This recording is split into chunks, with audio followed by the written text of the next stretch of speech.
everyone. I'm Lauren Van Hamer. This is Beltline to Broadway, and I'm here with Iliana Garcia. I'm so excited about this because I'm from Miami. Yes. So the soundtrack of my childhood was the Miami Sound Machine and Gloria Stefan. But Iliana is starring in the North Carolina theater production of On Your Feet, which opens next week. I'm dancing already. Every time I even think about the songs, I'm just like, come on, everybody, let's do the conga. Okay. So if you have any questions, put them in the comments, and we will try to get to them. But Ileana, how are you? It's Hi. hot, like Tampa here. It is. It is. Exactly. I'm doing well. Thank you. Um, so you were born and raised in a Cuban immigrant family, and you grew up in Tampa, Florida. Yes. Can you talk about having grown up in Miami myself? The one Mhm. thing I know about Cuban families is Cuban and family, and that heritage, that bloodline runs deep. The family, the Yeah. family runs deep. Um, so, how has your family's Cuban heritage informed who you are as an artist? Oh my gosh. I mean, from my earliest days, I could remember, first of all, like the music. Salsa. I've been listening to salsa since I was in my mother's womb, and and I started singing, when I was like 5, in church at like family gatherings. Like once my family caught on that I like to sing, like they always wanted me to sing, of course. And so that's kind of how it began. And I also grew up in a family of musicians. Like both of my parents sing as well. Like they sang in church, and so that was ingrained in me from an early start. And I remember like certain family reunions that we had, where like my mom dressed up like Gloria Stefan and she sang Mi Tierra.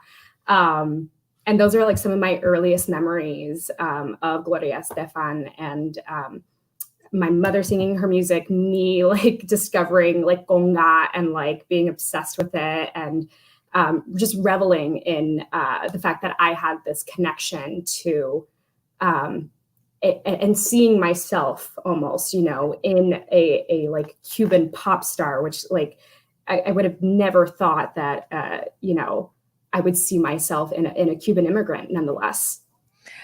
I love that you said that because I feel like, representation on stage, representation in Mhm. media is so I see I was gonna save this for later until you and I got to know each other a little bit, but we'll just go there, we'll just jump Yeah, in.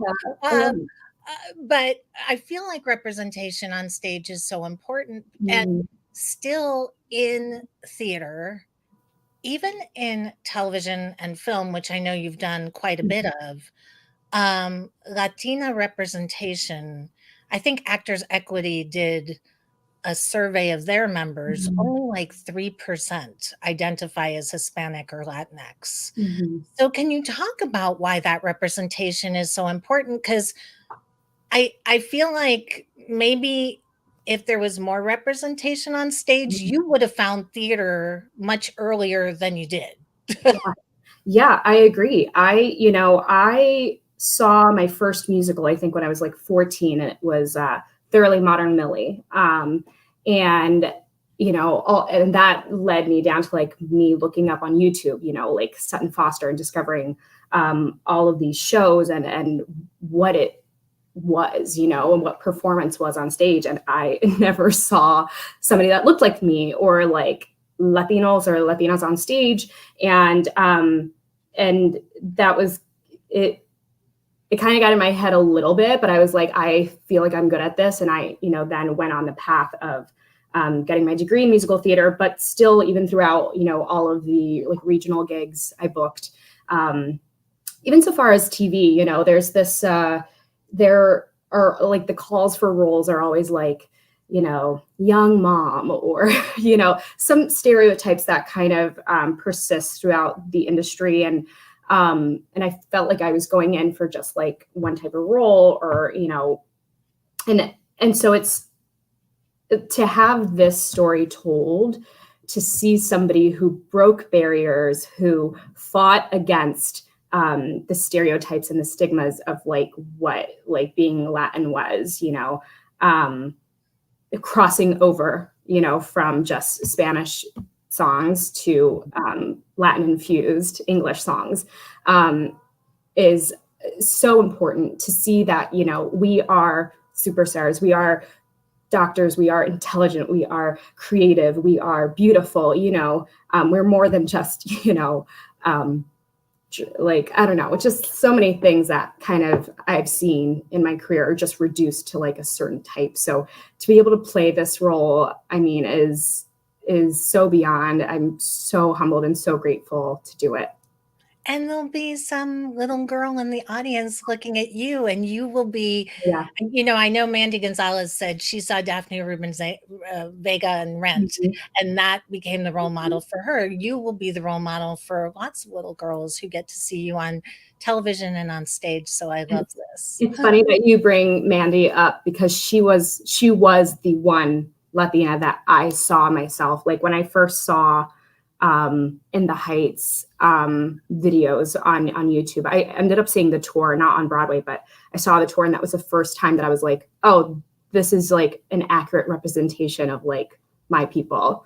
But it was like a New York story, and to now be telling like this Florida and specifically like Miami story is really special, because even though I was born in Tampa, I have family in Hialeah and Miami. So it's really exciting to play this specific story.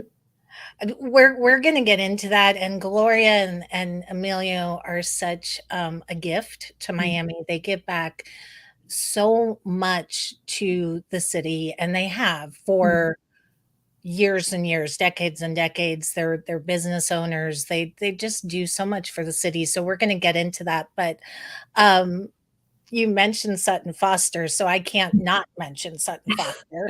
Um, I just saw her in The Music Man. She's pretty Oh brilliant. my goodness. But as I look at your resume, you've done a lot of film and television, and you worked on a series called Younger, and you got to work with her. So talk about full circle moment. You see her on stage in Thoroughly Modern Millie, and now fast forward, you're working with her on television. I mean, oh my gosh, I like tear up like thinking about this moment because it was so huge for me. It was like one of my first one of the first bigger TV roles I booked. Like I had multiple scenes instead of just like one line, and then to be able to share the screen with literally the person that inspired me to be on stage and to become an actor. Like it was almost like it was too like, I don't know, it was like the universe like coming, full circle. And so I remember I was shooting for that, and I shared a green. Well, first I met her and Hilary Duff, which was like also a wild thing. I'd seen her my entire life on TV. And they're both sweet, amazing. So I was sharing a room with her, and she's like knitting. That's like what she does when she's not shooting. And I was reading a book, trying to act like really casual and like really, not trying to like lose my mind. And so I was like, I have to tell her something. I have to say this. And I said, I'm really sorry to interrupt. I just have to say, like, you're the reason I'm here. And she was like, and I said, Millie was the first show that I saw, like a high school production of, and I saw videos of you, and you literally moved my heart and my mind and my soul to performance. And you're the reason I'm here. And, she was so sweet and so grateful. And she talked about how many people she inspired, like she loves hearing stories of who she's inspired through, Millie and that career. So it was such a special moment that I'll like carry forever. And I got to hug her, it's like on TV. Like I hug her in the scene. I hugged Sutton Foster and got to like thank her for, getting me to where I am. Oh my gosh, that's such a great story. Did she um give you any advice about pursuing a career in this industry? Yeah, she was like, she said this. She was like, this is just the beginning, which I will remember because it was kind of like the beginning. And, especially with TV, like every gig that I book, like you kind of have to like expect or think that it's your last because you can't expect the next job, because it's such a finicky career. And you just never know when the next thing is. So I, didn't expect to then, like move on to get like bigger roles in like FBI and Law and Order. That's literally a dream come true. I remember like as a kid, like looking in the mirror and like crying very dramatically to like reenact like scenes that I'd seen on like Law and Order SVU, and then to like then do that. Like, so, every moment is a moment of gratitude and holding on, because you don't know like when the next thing is. And I think like her saying like this is just the beginning and to just like keep moving forward. Like that's all I do. I do this, because I love it, and I do it because I believe in like telling stories. What I love about young performers like you, is you're so vulnerable. I was reading one of your Instagram posts and it said something like, here I am, it's a success, and it was one of the television shows you were shooting, but this doesn't represent the amount of crying and deadlines and side hustles and side gigs and disappointments. And I Mhm. kind of love that because I think we're in this instant gratification Mhm. moment of YouTube where everybody's like, "Oh, she went on YouTube, she became a star." And it's not like that. So, what advice would you have for those rising stars? I know North Carolina Theater has the North Carolina Theater Conservatory. They've got so many amazing young talents that they're training there. What advice would you have for them about the work? Because it's not Mhm. just about landing the gig. I think the first thing that comes to mind, the first bit of advice that I would like to say is don't compare yourself to anybody. Don't compare yourself to anybody else's career. If they are younger than you, if they are your age, like whatever it is, everybody's journey is different. And there was a period where I was like, oh, I was comparing myself to people, and I was like, oh, this person has like booked this, and this, and I went in for it. And like, you're only setting yourself up for like negative thoughts and negative feelings, and it's not going to get you anywhere. And the second is like, only you are in control of the amount of work that you put in. Nobody else is going to tell you to do it. Nobody else is going to like you, if you have like a strong, sense of community and family and friends or whoever it is that are encouraging you, that's amazing. But like, you have to be the one to want it and to push yourself. And it's not about like, sometimes this career will get you down, because the thing is, unfortunately, it's not about how talented you are all the time. And that's just, that's the truth. It can be just about being in the right room at the right time, reminding that person of somebody they know, behind the table, reminding that casting director of like somebody and like, there is not like, once you leave that room, there's nothing you can do to change it. So just forget about it. As soon as you walk out, you got to go into that room, do what you love, and you got to play, and you got to create, and you got to be in the moment. And that's like the most you can do. So I'd say view auditions as an opportunity. Don't view it as like it's the last straw. If you mess up, you're going to get blacklisted from this casting office. Like that's never the case. In fact, if they liked you, even if you weren't the right type or whatever, they will bring you back in, and you'll create a relationship with these people because you are special. There's nobody else like you. So yeah, I think those are like the things that kind of get me through. I love that. Yeah. So, like Sutton, you're vocally a mezzo soprano. Um, you're now playing Gloria Stefan, Mhm. and she has this distinctive contralto, almost alto Yeah. voice. So, can you talk about preparing for this role vocally and keeping that mezzo instrument safe? Yeah. Oh my god, these are such good questions. Like, I'm like, these are so good. Thank you, Lauren. Um, it was, I mean, it's still really hard, like yesterday was my day off and, out of an abundance of caution, just because like I know myself, I know how to keep myself safe. I was on vocal rest, not because, I couldn't sing or anything, but I'm about to embark on like this very intense journey in the next week. But preparing for this, I mean, as soon as I got the full score, I'd already been listening. I found out about this, I think, back in March, and I'd already been listening to the soundtrack, kind of like getting like the vibe of like, or figuring out like how much of myself am I going to put in this, and how much do I want to sound like Gloria? Because there's like a fine line, because I'm not Gloria and I don't have probably like the deeper notes and lower range that she does.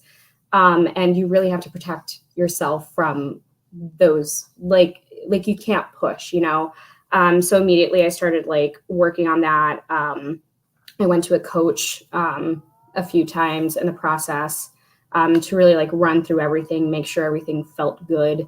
And the good thing about this is it is in a lower range, so I'm not like pushing like the higher portion of my range. When that happens, I feel like I get a little more fatigued, but there's a different type of fatigue involved in this, because you're like belting like low notes, which is kind of tricky, and it's hard to mix. Like if people know what the mix range is, it's Yeah. hard to mix when you're like at that lower range. So really like focusing on like support and like hydration and lubricating the cords, and that's kind of like the work that I put in. And like the good thing about this material is, if I feel like I'm pushing, I can back off on the intensity of the belt, and it'll still sound good. Right. But yeah, that's like the work that I put in.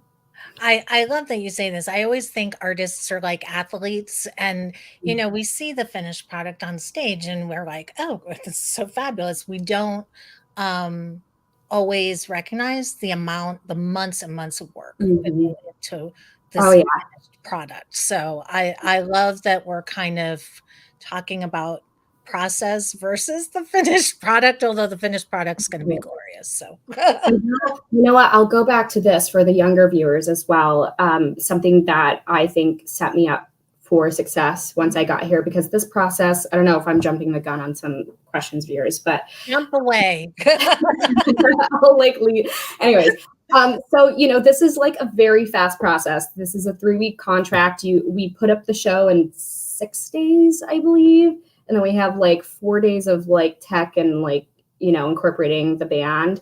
And so like in 6 days, like this is a lot of material. I think I sing like 16 songs or something like that.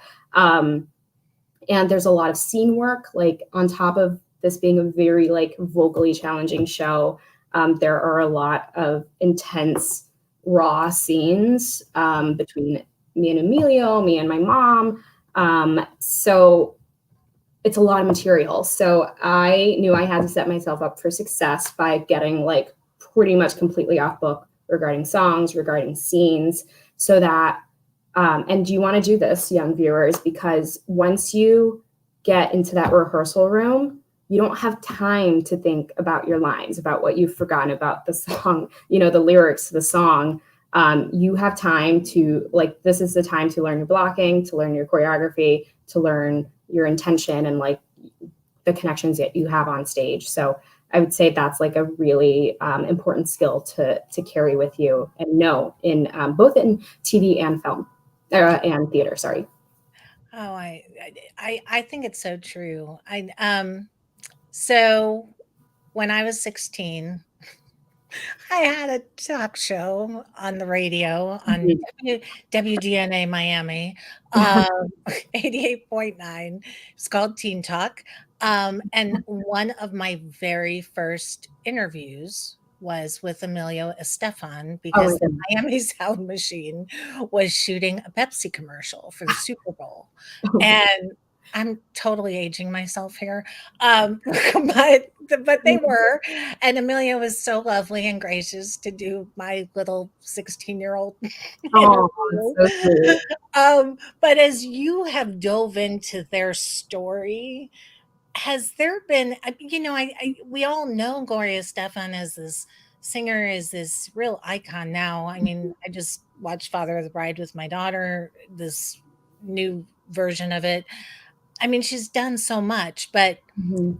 in digging into the backstory, anything that surprised you about them?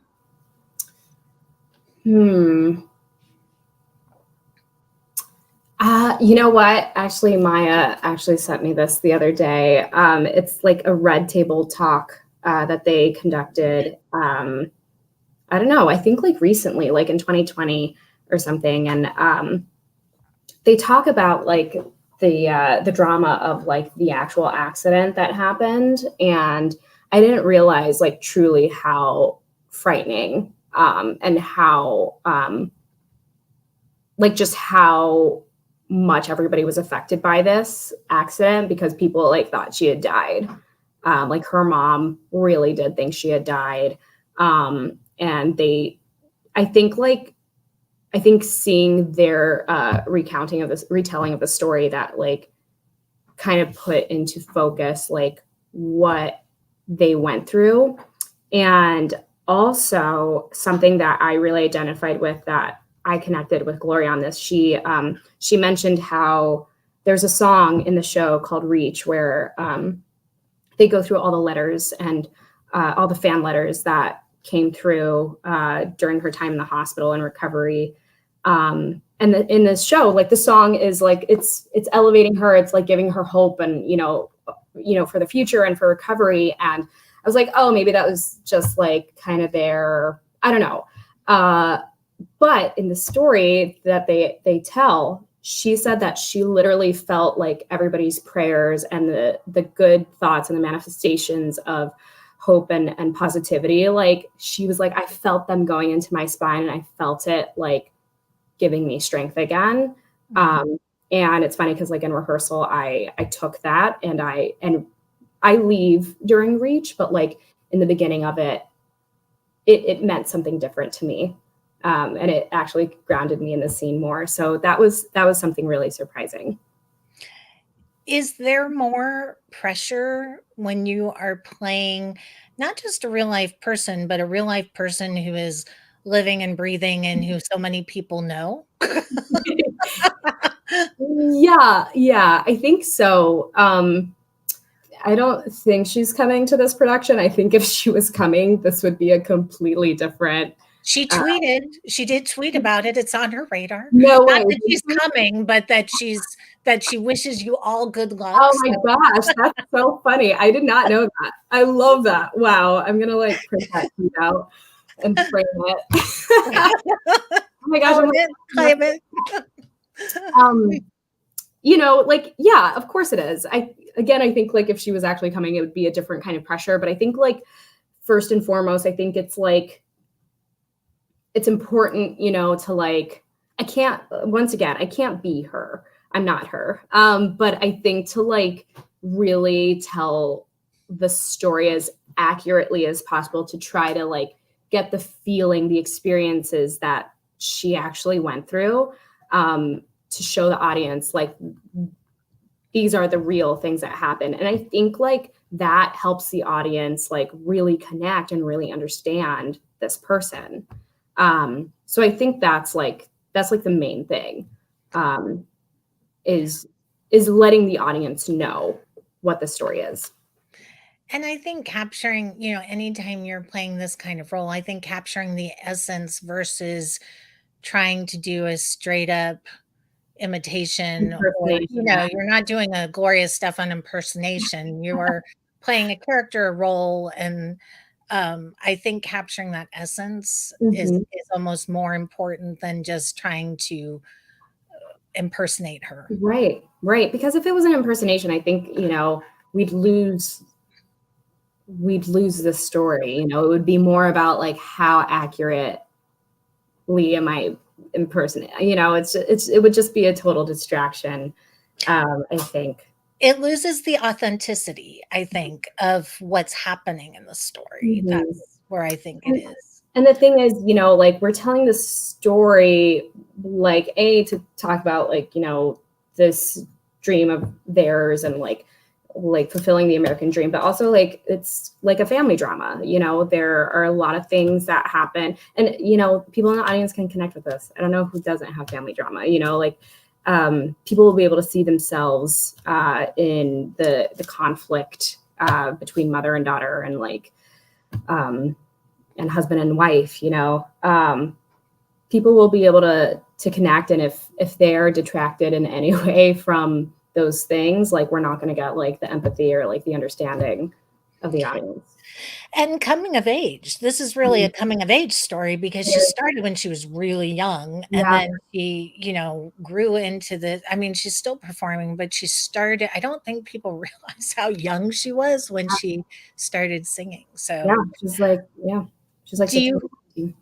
do you have a favorite song to perform? Yeah. I mean, I'm like, these are like the two ballads, but I love like Anything for You so much. And I love Coming Out of the Dark because in that interview as well, like Emilio talks about writing Coming Out of the Dark and how he like literally had this vision of like a light, like I see the light. Um, and that inspired him to like begin the process of writing Coming Out of the Dark. So those songs are very special, I think, and all the other fun like upbeat ones too, of course. I have to say my favorite has to be Conga, because I remember it. I think in the show, I saw the show on tour. There's a Oh, line about them playing Conga on Y100, which is the Miami radio station, yeah. and I remember that. I'm old Yes. enough to remember that moment. Yeah. So, Yeah. um, Funny. There's so many. I feel like there's so many lines that reference like Miami culture, like things that I think like even I'm like I know that they're talking about some DJs and like club owners that they're like making nods to in the show, but it's cool to hear that that was like the Miami radio station. yeah, it really was, Yeah. and their story is woven so much um into the city of Miami now. Yeah. I mean, you go to Bayside, they have restaurants, they have I mean, there's much more to their, empire and what they've given to the city Mhm. than just her music, which is so iconic, but, Mhm. um, over COVID, after George Floyd was murdered, we saw this swelling up in the We See You White American Theater movement. Are things getting better for Latinas in this industry since You, then? I think it's still going to be like an ever present like battle that we kind of fight. But I think what I'm seeing now, which gives me a lot of hope, is more like Latinx written and produced and directed like shows, like both in theater and film and TV. And I think that is going to be like if other people write our stories, like we're not going to be represented in the way that we should.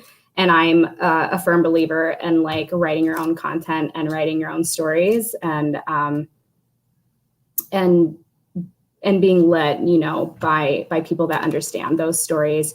I think it's getting better. I think it's slowly but surely moving forward. But I think like it was like super important for, unfortunately, like all of the things that have happened with like police brutality in this country are horrible. And I'm grateful that the theater community that has felt underrepresented has taken it upon themselves to say, hey, we also have been dealing with this, and it perpetuates this issue. And we're not going to stand by it anymore. And I love seeing that. And I think like it's shaken people up. It's shaken theaters up. It's shaken TV up. And I think there are moves being made. I hope so, and like most things, it doesn't happen fast enough, but I feel like we are seeing more and more stories and representation, especially on the small screen. I feel like we're starting to see more representation, so hopefully it'll hopefully we won't forget the lessons we've learned and go backwards. Hopefully we'll just keep growing. Right, for sure. What would you say to the 5-year-old Iliana singing in church Oh my now that you kind of gosh, I mean, she would have no idea, you know. I think it's funny because, you know, like when I was little, it like being an actor or like being on TV seemed like such a far away idea and such a like unattainable like kind of goal that it wasn't even like my goal, honestly. I thought I was going to be like a nurse or doctor or something, which is hilarious to me now. And I think I would say, you know, like you belong, you belong, and you're deserving, and you are capable, you know, like those are the things I would say. And what do you hope the takeaway will be from people seeing this story on stage next week? I think, well, first, I think they're going to be dancing out of the theater. I think they're going to be singing the songs. And I think they're going to be reminded of the necessity of of family, of love, and of partnership. And to remember to like push through all of the really difficult things that life has to throw at you, because life can come at you so unexpectedly and will throw hurdles, and like you have to continue to fight. Hmm. Well, I love this. The show On Your Feet, the North Carolina theater production of On Your Feet, opens on Tuesday at the Duke Energy Center for the Performing Arts. You can visit the NC Theater website for tickets. And I can't wait. Like I said, this is the soundtrack of my growing up. Yeah. So it's such a fun, it's a deep story, but it's a fun story, and the music is just you know, for lack of being too cheesy, the rhythm will get you on this one. If it doesn't, then you're not I promise it will. The other thing, you know, this is a concert too. Like it's a musical, but it's also a concert. So the audience is going to have a great time. Well, Shantae, Elizabeth, thank you so much for watching. They've been commenting in the comments that they can't wait to see it next week. I will be there opening night. I can't wait to see it. Um, and just stay safe, stay cool because it's really hot right now. Drink water. And everybody go get your tickets for this show. Opens Tuesday at North Carolina Theater. Thank you, Iliana, for hanging out with me. Thank you so much for having me. And thank you, Maya. I know she's somewhere over there in the background. Thank you, Maya, for making this happen. Of And course. Thank you, Lauren. if you missed any part of this conversation, you can watch it from the beginning. As soon as we go off air, you can watch it from the beginning on Facebook. I will put it on my website. Probably that'll be tomorrow. And then Sunday, it'll be on the podcast, so you can listen to it anywhere.